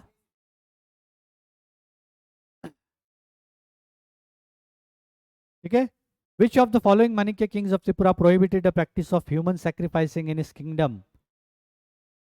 महाराजा गोविंद माणिक्य। याद रखना, ये जो सैक्रिफाइस का जो कल्ट है, इसको लेके लोकल प्रीस्ट लोग ने गंडोगोल भी किया था, तो ये थोड़ा सा कॉन्फ्लिक्ट वाला एरिया भी था, बट इन्होंने किया था, ये याद रखना। Who among the following Tripura king was conferred the title of Rajshri given by Rabindranath Tagore. Govind Manikya ji को दिया था। During 18th century which of the following was known as Chakla Roshanabad. ये एक जमींदारी थी, प्रिंसली त्रिपुरा की, जो सेपरेटली इसको एडमिनिस्टर किया जाता था। एक जमींदारी एस्टेट थी ये, चकला रोशनाबाद। ये आपका आज का जो बांग्लादेश है वहाँ पर ये एरिया है। कोमिला डिस्ट्रिक्ट, जिसको मोटा मोटी आज आप जिस नाम से जानते हैं, या एस डी बर्मन जी का ओरिजिन है जहाँ से, जिस जगह से। ये एक फर्टाइल प्लेन था ऑफ त्रिपुरा, और मतलब हिली एरिया नहीं था ये याद रखिए। ये जमींदारी थी। विच among the following was the zamindari of princely Tripura? तो ये ऑप्शन में चकला रोशनाबाद भी आ सकता है। इसको इस तरीके से भी आप देख सकते हो घुमा के। फिर उसके बाद में आते हैं, मॉडर्न महाराज का पीरियड हो गया, उसके बाद आते अपराइजिंग। कुछ महाराजाओं के टाइम पे अपराइजिंग भी हुआ था। महाराजाओं का दौर था बहुत बढ़िया, सुनहरा था, मॉडर्न स्पेशली। लेकिन कुछ इतिहास के पन्नों में काली स्याही से लिखे गए कुछ सच भी है जो दिल को ठेस पहुंचाते या कष्ट देते, वो भी यहाँ पर इनका अचीवमेंट में दर्ज किया गया है। तो हम जानेंगे कि जमाती अपराइजिंग, ये एक अपराइजिंग इनके वक्त हुआ था। एक्चुअली ये जमातिया अपराइजिंग का मामला ऐसे हुआ था कि जमातिया जो है ये बहुत मार्शल रेस मानी जाती थी। दे वर फाइटर्स, सोल्जर्स। उन्होंने 1200 से, समझिए ना, ये 90s के टाइम पे आप समझ लीजिए, स्पेशली 1857 के बाद थोड़ा सा कंट्रोल्ड वे में फाइट हुई थी, और बाद में अचानक से ये लोग आइसोलेट होने लगे। एक तरीके से इनको डंप कर दिया था। इनकी जो मार्शल क्वालिटी थी वो एक तरीके से फिजूल जा रही थी, जैसे कुछ काम नहीं बचा, मेनियल जॉब्स करना। तो इस तरीके से यह था। और गांव में एक ताइथुंग सिस्टम था, जो एम्प्लॉय जो थे कोर्ट के, उनको टोली में ले जाना, या ताइतुंग ऐसे लिख सकते। ये एक तरीके की स्लेवरी सिस्टम थी जो एबॉलिश हो गई थी। तो हुआ यूं था कि देखिए, दफा, कम्युनिटी लीडर, ये बहुत इमोशनल कनेक्शन होता है हमारा। बट यहाँ पर कम्युनिटी लीडर ने कम्युनिटी की बैंड बजा दी थी, ये उदाहरण है उसका। Parikshit Jamatia, a brave leader of this moment, was heading this uprising. अब ये हुआ था कि ओखीराई हजारी, ये टैक्स कलेक्टर था, revenue collector of royal court, ये निकल पड़ा उदयपुर। ये छोटा बदमाश अपनी बीवी के साथ निकला, with wife and bodyguards, wife and few of his bodyguards, BG लिखता हूं। वहां जाने के बाद एक इंसिडेंट ऐसा है कि महिलाओं का, जो हमारे माँ बहनों का मंथली प्रॉब्लम होता है, तो इनकी वाइफ जो थी इस परेशानी से थी। तो एक हिली एरिया में जब जाना था, तो पैलंक्विन, डोली के थ्रू ले जाया जाता था। टाइटुंग जो वो गांव के चौधरी जो होते थे वो करते थे, उनकी दायित्व में दिया था, और उनके लोग होते थे जो लेके जाते थे। तो ये जब प्रॉब्लम था महामारी का, तो बॉडीगार्ड्स ने डिनाई किया। उस वक्त कोई नहीं था, लोगों ने डिनाई किया। बॉडीगार्ड्स को जब बोला गया तो बॉडीगार्ड ने डिनाई किया कि हम नहीं लेके जाएंगे। तो ओखीराय हजारी ने इनको, जो लोग थे ये, इनके सर कलम कर दिए, इनके सर कलम कर दिए। ये होने के बाद, एक टेंस सिचुएशन होने के बाद, ये ओखीराय हजारी जो है, ये बदमाश, रॉयल कोर्ट में आने के बाद राजा को मिसगाइड किया कि राजा जी, ये जमातिया लोग जो है ये आपके खिलाफ बोलते हैं और ये टैक्स देने से मना करते, नो टैक्स। तो राजा बोले अच्छा ये बात है। तो ये अपराइजिंग को परीक्षित ने एक तरीके से मूवमेंट किया था कि नो टैक्स, पैसे ये देना नहीं, एक मूवमेंट किया था, वो सक्सेसफुल नहीं हुआ था। He was control and outmanoeuvred. But ये जो इंसिडेंट हुआ था, एक छोटी घटना की वजह से इतना कांड हुआ, और एक कांड का एक्चुअल रिपोर्टिंग नहीं हुआ, मिस इन्फॉर्मेशन किया ओखीराय हजारी ने, जो खुद एक जमातिया लीडर था। यानी आज के डेट में हम ये सीखते हैं कि इतिहास से हमने ये सीखा है कि हमारे दफ़ा का लीडर हो, हमारे कम्युनिटी का लीडर हो, ज़रूरी नहीं कि वो अच्छा ही होगा उस कम्युनिटी के लिए। नॉन कम्युनिटी का लीडर भी हो सकता है, बट वो सच्चे मन से आपके लिए कुछ करना चाहता है तो वो कर सकता है। ज़रूरी नहीं कि आपके लीडर है तो ही करेंगे, नहीं। बहुत सारे ऐसे भी लीडर है जो अपने ही कम्युनिटी के इमोशंस को यूटिलाइज करके अपने बार्गेनिंग पावर को बढ़ा के कहीं ना कहीं अपने लिए मटेरियल सुख भोग लेते। और ये दुनिया भर में ये एग्जाम्पल है, सिर्फ यही नहीं। ये एक एग्जाम्पल था कि खुद ओकिराई हजारी जो अपने कम्युनिटी के लिए एक बड़ा एसेट था, जो जिसका एक्सेस रॉयल फैमिली से था, वो इस कम्युनिटी के लिए बहुत कुछ कर सकता था, जबकि इनका योगदान इतना ज़बरदस्त था कि इस सल्तनत को बचाने में ये मार्शल रेस ने अपनी जान को कुर्बान किया है कई वक्त। और बाद में इनकी कौड़ी की मूल का इनका दाम नहीं था, इनसे फालतू काम कराते थे तो इनका अहंकार, इनका ईगो हर्ट हुआ। प्रॉब्लम यहाँ पर था। ये बीडिंग ऑफ बॉडीगार्ड्स, ये जो कांड हुआ था, क्रूएल्टी ऑफ ओखिराय, इसके अगेंस्ट, ये परसिक्यूशन के अगेंस्ट ये रिवोल्ट हुआ था, आप ये याद रखिए।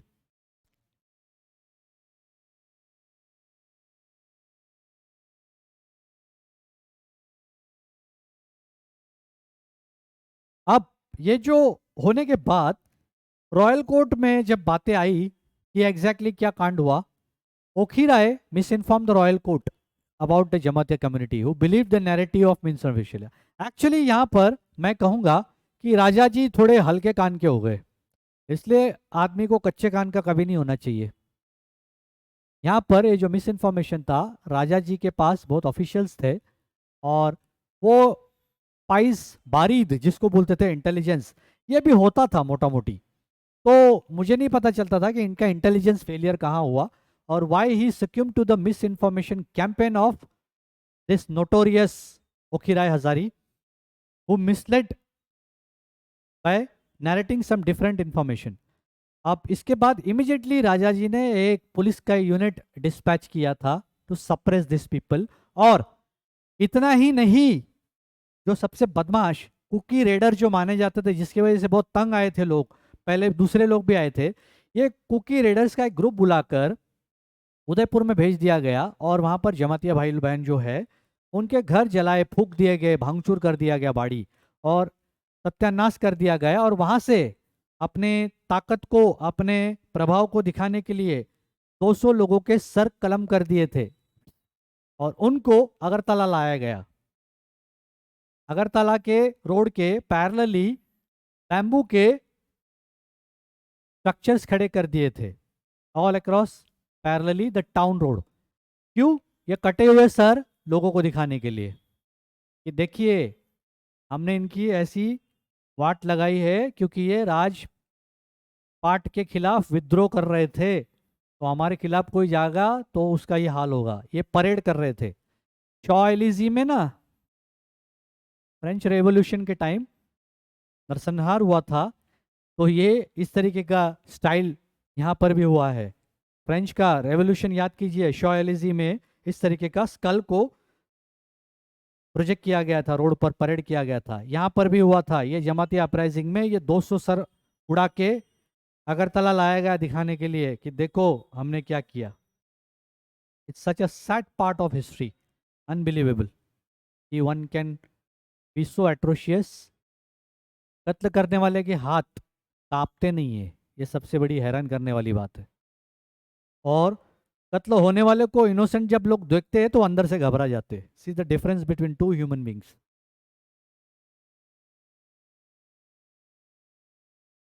Reang uprising, same peasant revolt operation of zamindars, exploitation. और ये मैं डेट आपको नहीं दूंगा, ये आप होमवर्क करिए, इसका डेट आप मुझे कमेंट करके बताइए। इसलिए पहले भी नहीं दिया, मैं दे सकता था, but I don't want to give you spoon feeding exactly, because मैं चाहता हूँ कि थोड़ा आपका ब्रेन वर्क करे, इसलिए डेट नहीं लिखूंगा। एक मोमेंट का रखा है मैंने, बट ये आपको इंटरेस्टिंग इसलिए है because I want you to study this two uprising, क्योंकि ये आपको आगे किसी एग्जाम में जाओगे तो आपको शॉर्ट और लॉन्ग आंसर में लिखना पड़ेगा। और ये हुआ था, मैं बता रहा था ना, महाराजा वीर विक्रम के टाइम पे। इनके लीडर का नाम है Ratanmani Reang. Was a leader of the revolt of Reang uprising. ये आपको पूछा जा सकता है, ये जीके में आ सकता है या हिस्ट्री में भी आ सकता है। और ये भी रॉयल फोर्स ने रियांग हाउस होल्ड को कैप्चर किया और 3000 रियांग फैमिलीज को कैप्टिविटी में लाया, और इवन रतनमणि को भी लाया था, और इसको कैप्टिविटी में उसकी मृत्यु हुई है ऐसा माना जाता है। ये देखिए ये वाला, तो ये था अरियांग अपराइजी पीजेंट ऑपरेशन ऑफ जमींदार। ये हुआ था महाराजा बीर विक्रम के टाइम पे। ये आपको कालखंड याद रखना है।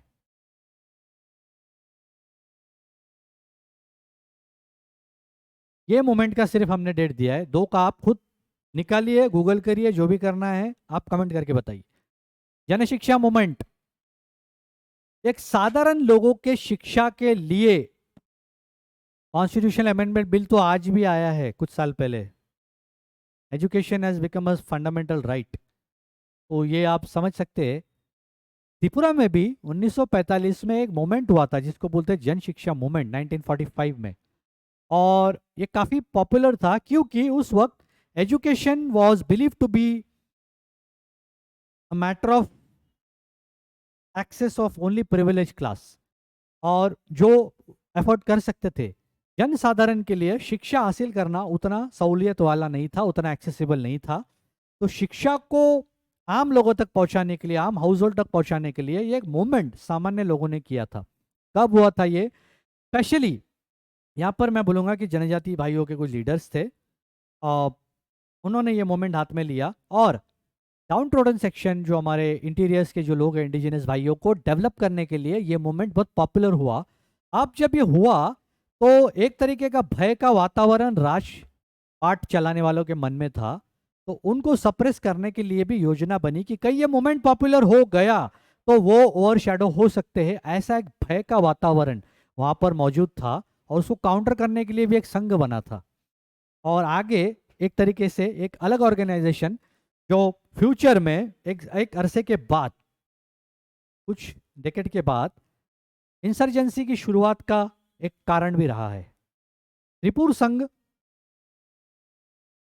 उसको काउंटर करने के लिए लाया गया था, काउंटर करने के लिए लाया गया था। इसको जनशिक्षा जो समिति बनी थी उसको, अब इसके लीडर कौन थे जनशिक्षा समिति के? ये दशरथ देव जी, वीरेंद्र दत्त, नीलमणि देव वर्मा, अगौर देव वर्मा। देखा जाए तो ये सब कम्युनिस्ट लेफ्टिस्ट पार्टी के उस वक्त के एमर्जिंग लीडर्स थे जिनको ज़्यादातर कोई जानता नहीं था। बट दशरथ देव जी जो है आगे चल के आपके त्रिपुरा के चीफ मिनिस्टर बने 1993 टू 1998, और ये था उनका जनजाति जो लीडर मुख्यमंत्री बने वो दशरथ देव जी थे। इनको राजा दशरथ देव के नाम से पहाड़ी के जनजाति भाई संबोधित करते थे। ये थे उस कमेटी के लोग। ये महाराजा वीर विक्रम के टाइम पर ये हुआ था। ये क्रेडिट जो है ना, एजुकेशन सिस्टम अगर मूवमेंट हो रहा है और इरेडिकेशन ऑफ पॉवर्टी भी था इसके अंदर, तो कई इसका क्रेडिट इनको चला जाए तो इनके कंट्रोल के लिए, काउंटर के लिए त्रिपुर संघ बनाया गया था। हालांकि ये जो त्रिपुर संघ बनाया था ये इनके लीडरशिप में था, ललित कुमार देव वर्मा और ये। बट जनशिक्षा समिति का जो आंदोलन था इन लोगों ने बड़े पैमाने पर बहुत पॉपुलर किया, जिसमें जनसाधारण में इनके प्रति एक अलग स्थान बन गया। हालांकि बाद में कुछ वक्त के बाद इस समिति को आगे चला दिया गया, मान्यता दी गई और एजुकेशन को एक्सेसिबल किया, considering the discontent among the people. तो ये चीज है, ये सब फंडे मॉडर्न प्री इंडिपेंडेंस के टाइम पर हुआ था, और पॉलिटिकल एक्यूमेन यहीं से बिल्ट होना शुरू हो गया, ऐसे मैं मानता हूँ। सभी जगह, इंडिया में, त्रिपुरा में, सभी जगह। ये देखिए, इसका मूवमेंट के बाद कुछ टाइम के बाद इसका इफेक्ट देखिए क्या हुआ और कैसे हुआ। त्रिपुर संघ ये क्यों एक्सपायर हो गया? जो काउंटर फोर्स बनाया गया था जनशिक्षा समिति को काउंटर करने के लिए, वो महाराजा वीर विक्रम के मृत्यु के बाद ये ऑब्सक्यूरिटी में चला गया, आफ्टर महाराजा वीर विक्रम डेथ। जनशिक्षा परिषद जो बनी थी, इन्होंने बहुत अच्छा मूवमेंट किया उस वक्त। बाद में जो रीजेंसी बनी थी, उस सरकार के द्वारा बहुत अच्छा प्रोत्साहन मिला। अराउंड 488 प्राइमरी स्कूल्स एस्टेब्लिश हुई और त्रिपुर संघ का नोमेनक्लेचर चेंज होके त्रिपुरा राज्य मुक्ति परिषद ये बन गया, लिबरेशन काउंसिल। एक पॉलिटिकल पार्टी के मैंने बोला ना यही दौर था, पॉलिटिकल एक्यूमेन यहाँ से डेवलप होने लगा। एक्यूमेन का मतलब है इंटेंसिव फोकस टुवर्ड्स पॉलिटिसाइजेशन। गणमुक्त परिषद फिर पॉलिटिक्स का एक दूसरा अंश है जो सीपीएम का एक विंग से स्टार्ट हुआ है। तो ये जन शिक्षा मूवमेंट का अल्टीमेटली ये हुआ, बट एजुकेशन को बहुत काफ़ी हद तक एक सक्सेसफुल अचीवमेंट माना गया है in establishing primary education institutions. तो ये एक बहुत important page and at the time of independence ये पीरियड को हम देखते हैं। Just few slides left friends, then you can go for dinner. I hope you are not getting bored. Tripura का मर्जर एग्रीमेंट बहुत important crucial area from the point of examination. MCQ बहुत बार यहाँ से आते हैं, हॉट फेवरेट है examiners का क्वेश्चन यहाँ से निकालने का। मर्जर ऑफ त्रिपुरा ये अन्य राज्यों की तरह जो प्रिंसली स्टेट से अराउंड 435 प्लस, यहाँ पे सरदार पटेल जी ने एक कड़ी चुनौती के तहत इस देश में इंटेग्रिटी को एस्टेब्लिश किया with the help of MOS adviser to union government VP Menon. तो ये एक बहुत फिल्मों में भी आपने देखा होगा, इसके ऊपर मूवीज भी बनी है। तो त्रिपुरा भी एक प्रिंसली स्टेट था। तो एक्चुअल में सिचुएशन क्या बनी जिसमें मर्जर में आना पड़ा, थोड़ा सा आपको इसका आइडिया देना जरूरत है। अदरवाइज त्रिपुरा भी प्रिंसली स्टेट ही रहना चाह रहा था, but Muslim conspiracy, Muslim league की जो थी, सभी जानते कि ये बदमाशी जो थी मुस्लिम लीग की, ये कोशिश कर रहे थे कि त्रिपुरा को पाकिस्तान के साथ मर्ज कर लिया जाए। जैसे कि जूनागढ़ के महाराजा, हैदराबाद के नवाब, ये सब चाहते थे कि being in India isolated far away thousands of kilometre from Pakistan, ये चाहते थे कि ये पाकिस्तान का हिस्सा बने। तो सेम वे कॉन्स्पिरेसी त्रिपुरा में भी अब्दुल बारिक खान, जिसको आप गेदू मियाँ के नाम से जानते हो, वो और उनके कलीग जो साजिउल इस्लाम, ये दो लोग, ये छोटे बदमाश कॉन्स्पिरेसी कर रहे थे त्रिपुरा में यहाँ बैठ के कि इसको पाकिस्तान में एनेक्स किया जाए, ले जाया जाए। तो यहाँ पर ये इंटेलिजेंस रॉयल कोर्ट में आया और फिर इस पर आलोचना हुई। महारानी कंचन प्रभा देवी इस बात से काफ़ी चिंतित थी। महारानी ने इस बात को लेकर डिस्कशन किया कोर्ट ऑफिशियल से, और उस वक्त ऑलरेडी एक momentum union home minister Sardar Vallabh भाई पटेल, जिनकी तरफ से VP मेनन की तरफ से प्रयास हो रहे थे कि सारे डिसेंट को कंट्रोल करके इंडिया को फाइनली इंटीग्रेट करना विद द इंडिपेंडेंट इंडिया, और with some privilege to the princely families to be continued until further order। तो महारानी कंचन प्रभा देवी जी जो हायर अपेरेंट थी उस वक्त, तो वो 9 सितंबर 1949 को उन्होंने दिल्ली में ये मर्जर एग्रीमेंट साइन किया था on behalf of regent Maharaja Kirit Vikram. तो ये उनके बिहाफ में किया था because he was minor at that time. ये साइन हुआ, साइन द एग्रीमेंट। फिर उसके बाद as per signature of merger agreement, agreement जो हुआ जिसमें उन्होंने एनलिस्ट किया जो जो क्लॉज, उसको अपेंड किया, अकॉर्डिंगली आगे उसका इम्प्लीमेंटेशन हुआ to cede the territory of Tripura with the union government. तो एग्रीमेंट में तो बाद में महाराज का जो कंसीड था टाइटल वो कंटिन्यू हुआ। डोमिनियन गवर्नमेंट जो थी पाकिस्तान और इंडिया, ये तो घोषित हो गई थी फुल इंडिया और पाकिस्तान। तो यहाँ लाने के लिए ये अथॉरिटी यूनियन की एक्सटेंड हो गई इन terms of authority of jurisdiction, central का त्रिपुरा पे आने लगा। ये मर्जर एग्रीमेंट का एक इम्पॉर्टेंट पार्ट था। तब तक सेंट्रल गवर्नमेंट का डायरेक्ट इंटरवेंशन नहीं था। ये इसके तहत, एग्रीमेंट के तहत ये हुआ। कब हुआ था एग्रीमेंट, फिर मर्ज कब हुआ Tripura? 15 October 1949 as per the merge agreement. बाद में मर्ज हुआ ये तारीख को। ये क्वेश्चन बहुत बार आया है। 15 अक्टूबर 1949 मर्जर एग्रीमेंट साइन कब हुआ, किसने किया? माइनर जो ये राजकुमार थे, माइनर थे तभी, उनके बिहाफ में महारानी कंचन देवी ने ये किया। महाराजा किरीट विक्रम के बिहाफ में, since he was minor that time, and minor as per Indian law cannot enter into an agreement or sign any contract or deal in any manner with any legal instrument. Question coming to MCQ, your favorite 9 मार्च को बेसब्री से आपका जो इंतजार कर रहा है, Jamati uprising occurred during the reign of, थोड़ा सा फ्लैशबैक में जाइए, इसलिए मैं थोड़ा मिक्स तरीके से देता हूँ, आपको थोड़ा ब्रेन टॉनिक मिले। वीर चंद्र माणिक्य आंसर है इसका। Jamatia uprising, the leader of Jamatia uprising was Parikshit Jamatia, और दूसरा कोई ऑप्शन दे देगा, ये तरीके से भी आ सकता है।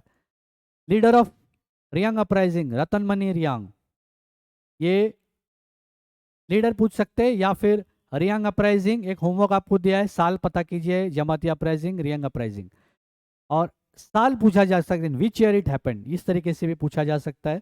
Which of the following movements was considered the most successful in Tripura, तो आपका जमातिया मूवमेंट को सप्रेस किया गया है, कुकी रिवोल्ट को सप्रेस किया गया, रियांग को सप्रेस किया गया, जन शिक्षा मूवमेंट आपका सक्सेसफुल हुआ, मैंने कुछ देर पहले बताया था, तो ये है आपका आंसर।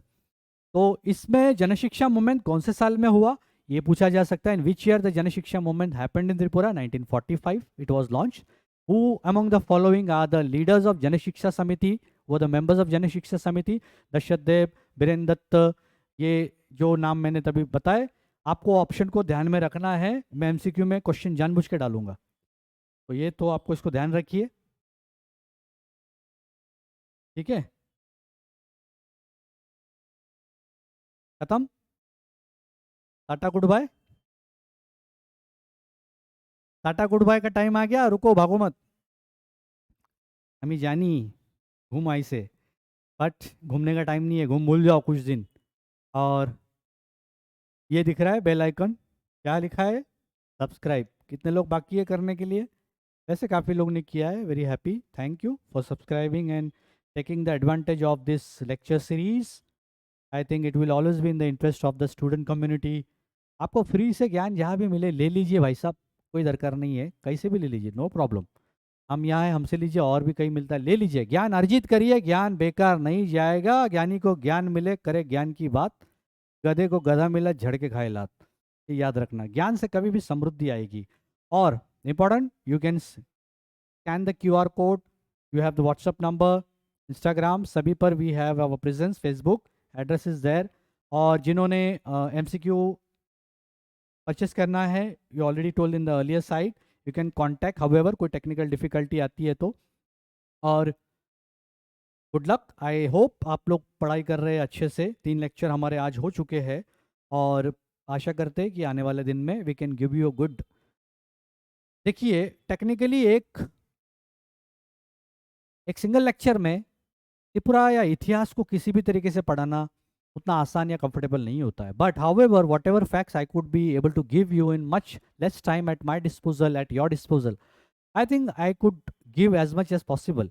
और कुछ इनोवेशन और कुछ इन्फॉर्मेशन मुझे लानी है ये सेमिनार के दिन में, हिस्ट्री से रिलेटेड बात पे और रखूँगा, और कुछ हिंट्स मैंने दिए थे, उस हिंट्स को बहुत ध्यान से सोचिए किस तरीके से MCQ बन सकते हैं based on the facts and information you have already studied, कैसे क्रिएट किया जा सकता है एज एन एग्जामिनर। आप खुद सोचिए कि आप एग्जामिनर हो और आप किसी के लिए पेपर सेट कर रहे हो, आपके मन में क्या क्या सवाल आते हैं, वो क्वेश्चंस बनने की संभावनाएं है।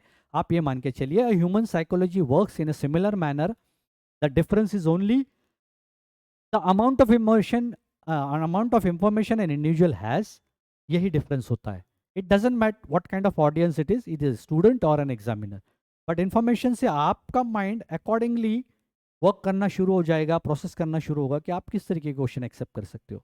तो आपने देखा आज एक त्रिपुरा के 360 डिग्री ग्लिम्स को मैंने देने का कोशिश किया कि माइथोलॉजिकल पीरियड, मिडेवल पीरियड और मॉडर्न पीरियड के 3 कालखंड को हमने मोटा मोटी एक फेयरली एक मेजर हाइलाइट्स के रूप में एनालाइज किया, but I wanted to give you an idea about the genealogy of Tripura's connection with Mahabharata, विस की आपके पौराणिक कथाओं के अनुसार आप लोग, मुझे त्रिपुरा में जब आया मैं, तो मुझे बोले कि त्रिपुरा का महाभारत के टाइम से, तो मैं समझ नहीं पा रहा था कि महाभारत के टाइम से कैसे है, तो मुझे जानने का इंटरेस्ट हुआ, फिर मैंने पता किया कि महाभारत का कनेक्शन कहाँ से आता है। तो I am very happy and I realize कि त्रिपुरा का इतिहास ये 6000+ ईयर पुराना है। तो जो राजा है ध्रुयु, ये कुरुक्षेत्र के पहले की लड़ाई से इनका रेफरेंस आता है, यानी 800-900 साल पहले से वो मौजूद है वेद व्यास के उल्लेख के हिसाब से, वायु पुराण के हिसाब से, स्कंद पुराण, भागवत पुराण।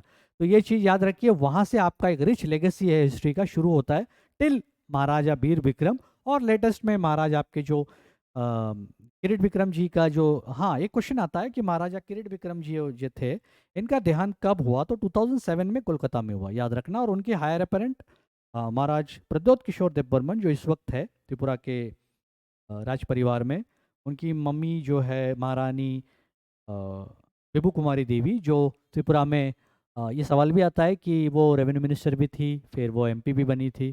तो उनकी एक लेगेसी अभी चल रही है। और राज परिवार के उनके कर्ता जो और भी रिलेटेड है वो है अभी फिलहाल महाराज प्रद्योत, जो त्रिपुरा के सुप्रीमो है। टीटीडीसी उनकी पार्टी की सत्ता है वहाँ पर। वो महाराज की लेगेसी राज परिवार से जुड़ी है। हावेवर महाराज का जन्म दिल्ली में रहा है, शिलोंग में वो रहे भी थे, कॉन्स्पिरेसी के वक्त वो शिलोंग में थे, but he has his presence over here and he is a TTDC member from टकरजला, ये याद रखिए। तो होप आई थिंक आपको, आशा करता हूँ पसंद आया है। और अगर कोई फीडबैक सजेशन हो हिस्ट्री से रिलेटेड कि क्या और बेहतर कर सकते, I am always welcome for your suggestion and feedback. I would love to know do things in innovative manner as I am a learner and I will love to learn. तो याद रखिए आपके सुझाव बहुत इंपॉर्टेंट है। So have a good time, very good night, wish you all शब खैर।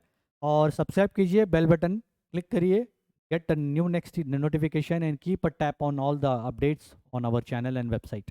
तो see you again with the next lecture, till then good night, goodbye. जय हिंद, जय भारत, जय त्रिपुरा।